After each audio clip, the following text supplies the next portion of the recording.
In a dark and misty house where no Christian man has been, wicked Annabella mixes a brew that no one's ever seen. Relatives have passed her by, too scared to even say hello. She's in perpetual midnight, she shuts out the day and goes about her sinful ways. Happy Halloween, everybody. Today, continuing where we left off yesterday with the haunting soundscape that was Revolution 9, I thought we would do an actual song for Halloween. Maybe the darkest tune in the Kinks catalog? It's a dark one. Wicked Annabella, released November 22nd, 1968 on the Village Green Preservation Society album. It was song 6 of side 2, so buried third track from the end on what is an otherwise happy album, filled with light, optimistic songs and catchy melodies and a very happy production. And then there's this one. Ray said he wanted to get one to sound as horrible as it could. And it's hard to imagine this one sounding any worse. But that said, one of my favorite tracks on the album. I love this song. It's a rare occurrence of Dave singing leads on a song that Ray wrote. Happened from time to time, but, Ray sang most of his own leads. And what's cool about this vocal delivery, if you were to tell me that Mark Bolan from T-Rex based his entire stage persona, his entire recording career off of this song, I'd believe you. The guitar tone, the vibe of the song, the vocal delivery in particular, this is Dave Davies just handing T-Rex their in his entire career on a platter. It's very haunting. It's spooky. And at first I thought, well, this is going to be like a 5-minute episode because it wasn't a single. So there's nothing to talk about there. And I didn't think it was that complicated of a song. So what am I going to talk about music theory-wise? And then, I did my due diligence, as I am wont to do on this show. And I realized there's more here than meets the eye. And what caught me first was that this song, which is very dark and mysterious and ominous and has this real dissonance throughout the entire song, doesn't have a single minor chord in it. And typically when you're composing a song that you want to sound like this is, about witchcraft and whatever, you want to use some minor chords and some diminished chords and all that. This is nothing but major chords. So then I had to dig a little deeper. Why does this sound the way it does if it's all major? So we got the old guitar out. So it starts on a G sharp, like no good rock song ever does. Starts on G sharp. That sounds nice. Then it goes down a whole step to F sharp. And then goes down a half step to E. I'm sorry, a whole step. So we're going down 2 whole steps. G sharp, F sharp, E. That is, if we reversed it, it's 1, 2, 3 of the E major scale. E, F sharp, G. So right there we have major movement.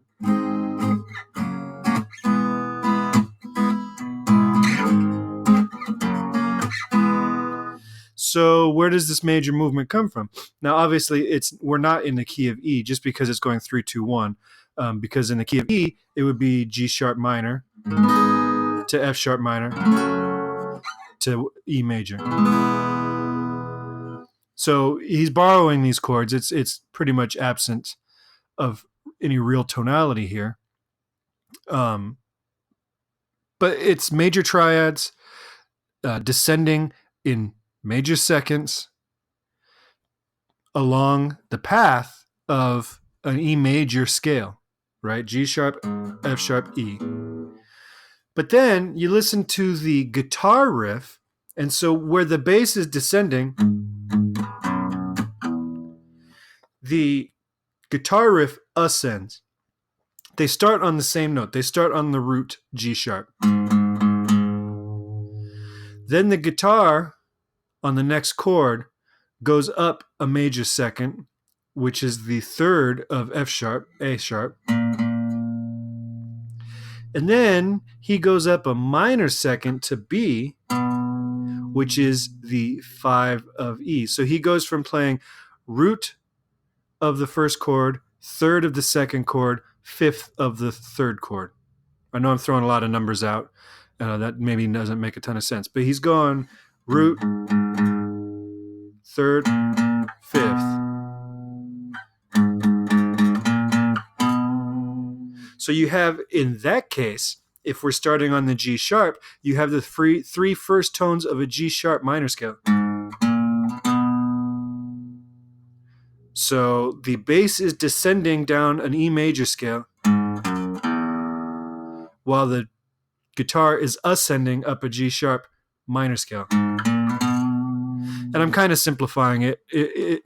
There's more music theory stuff that I'm sure people that know music theory are being like, oh no, they're doing. I'm just simplifying it. This is the gist of what we've got here. All right.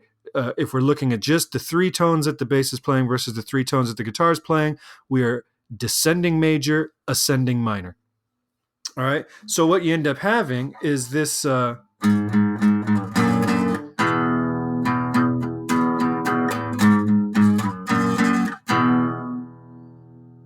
that creates a dissonance, even though they're all chord tones.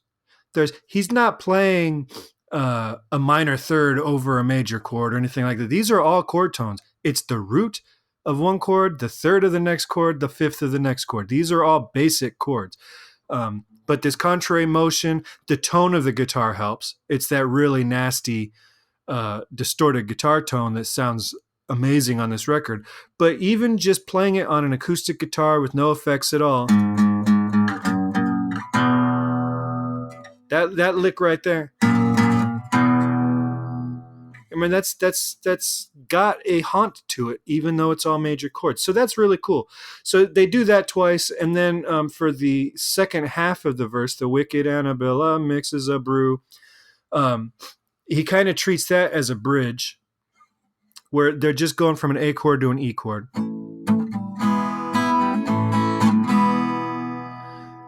And then they jump up to the G sharp.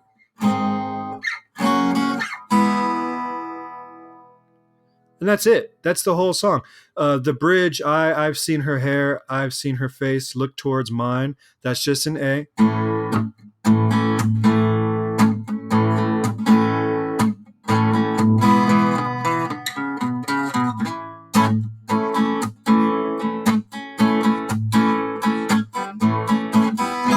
he goes E to D to A. So part of it, the dissonance comes from how they need to jump to that G sharp major chord. But I mean, it's kind of cool. It's very cool, if you ask me. And it would go against, as a songwriter, it would go against every instinct I had when it came to writing a spooky song. And I probably wouldn't have it be guitar based. It would probably be like a Hammond organ with a slow Leslie speaker going, and very atmospheric and all that kind of stuff. But here we are, major key, and these same chords, arranged a little bit differently as far as the musical arrangement goes. All of a sudden, we got a happy little folk song. There's not much to the melody. Na na na na na na na na na na na na na. Right? That's just, he's just moving along with the chords there. Da da da da da da boo da da da da. That sounds almost happy, but it's all in the delivery. And for Ray to have written this song and then think, I'm going to make it as horrible sounding as it could, of all the songs to choose from, that also shows his understanding at that time, even 1968, which is, only 4 years into the recording studio experience. His understanding of how to use the studio, how to use his band, how to arrange a song. It's got some cool drum work, as always. Got some very cool bass work. You could tell they were having fun recording this. I don't quite get the Peter Quaife, the bass player, says that he was playing a Bach bass line. I don't know if he meant in the style of Bach or a specific bass line from Bach, but it's cool that they were thinking of that. I mean, it does kind of have a Baroque sound, but I don't know if he's actually directly quoting anything. And then it's all driven by that drum line. As Mick Avery always does, he delivers a solid performance. This one is not super flashy like he can get on some of the more up-tempo songs, but I mean, it is right in the pocket from the very open. It opens with the drum groove, and it's just going from start to finish. And then I think what really makes this song creepy comes at the end, comes on the fade out. They're vamping on an E chord. They're just making noise. They're just hitting guitars. The drums are going. They're just making noise. It's not even musical at this point. But underneath that E major chord, you hear one of them. I can't tell if it's Ray or Dave. Doing that ja, ja, ja, ja, ja. That little bit right there, I think is it really settles it. You know, if there was any doubt that this is supposed to be a spooky sounding song, that doubt is out the window when they get to that part of the tune. It's very cool. I like when bands introduce new material, you know, in the last 7 seconds of a song or whatever. Both these bands, the Kinks and the Beatles, both like to do that, where they'll just do they'll add a hook during the fade out that it was like, well, you could have used that in the chorus this whole time, but you know, you just threw it away on the fade out because you have so many good ideas.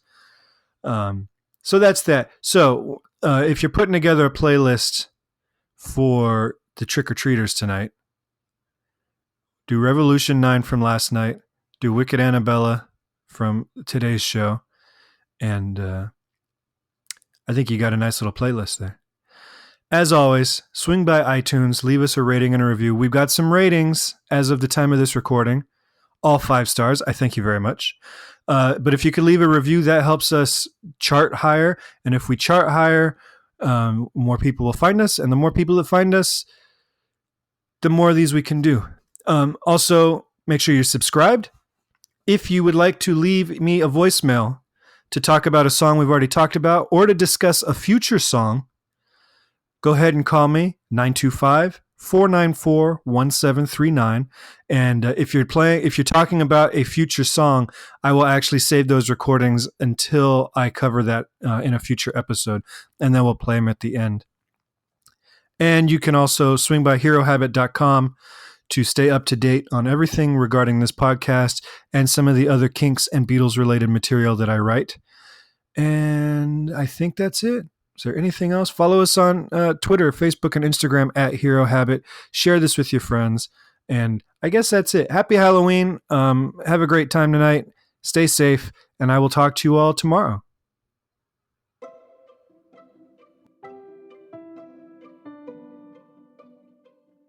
This podcast is presented by the Hero Habit Podcast Network. Swing by HeroHabit.com today to comment on this episode and poke around our growing database of sports and pop culture news, reviews, and collectibles. HeroHabit.com. Collect your heroes. Ja, ja, ja, ja, ja.